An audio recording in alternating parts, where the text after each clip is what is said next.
أعوذ بالله من الشيطان الرجيم.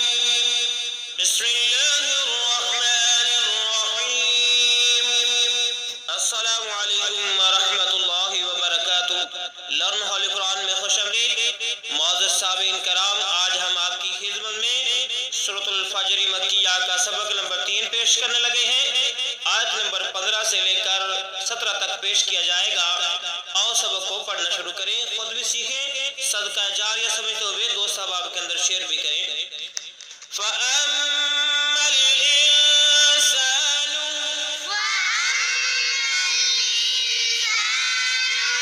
इज़ा मब्तलाहु रब्बुहु फ़अकरमहु ونعمه فيقول ربي أكرمن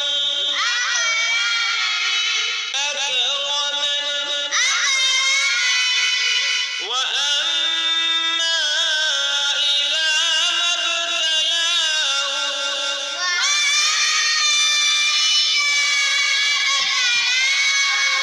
فقدر عليه رزقه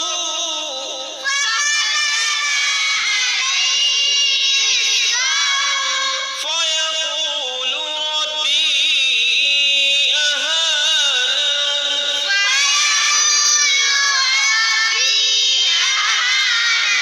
फिर से पढ़िए।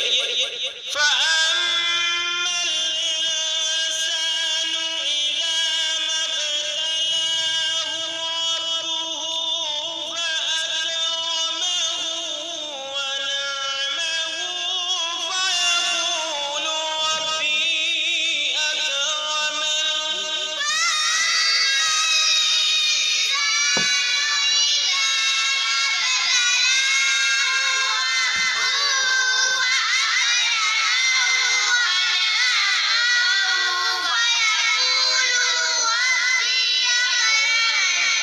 وأما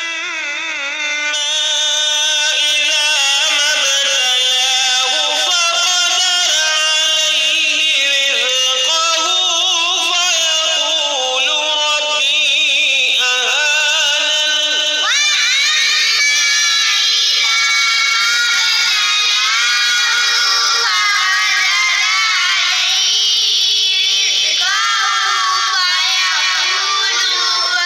ربي أهانن فأما الإنسان إذا ما ابتلاه ربه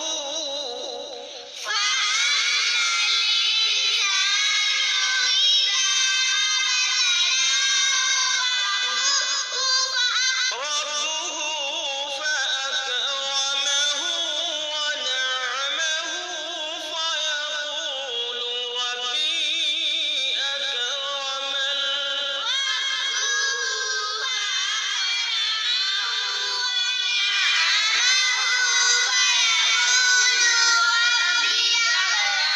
وأما إذا ما ابتلاه فقدر عليه رزقه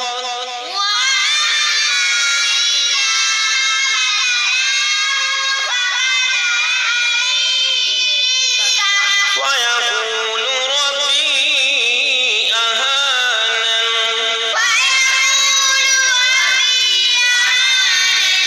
बस आज हम इतना ही पढ़ेंगे, 2 आयत ही पढ़ेंगे और अब हम इसका जो है मानी सीखते हैं और इसके साथ हमारा सबक मुकम्मल हो जाएगा। فأما الإنسان فأما सोलेकन इंसानु इंसान इज़ा मब्तलाहु जब आज़माए इसको रब्बुहु उसका रब फ़अकरमहु फिर इसको इज्जत दे वनअमहु और उसे नेमत दे फ़यक़ूलु तो वो कहता है रब्बी अकरमन मेरे रब ने मुझे इज्जत दी। व अम्मा और लेकिन इज़ा मब्तलाहु जब उसे आज़माए फ़क़दर अलैहि फिर तंग कर दे इस पर रिज़्क़हु उसकी रोज़ी फ़यक़ूलु तो वो कहता है रब्बी मेरे रब ने अहानन जलील किया मुझे। इन 2 आयत का बामुहावरा तर्जुमा सुन लें।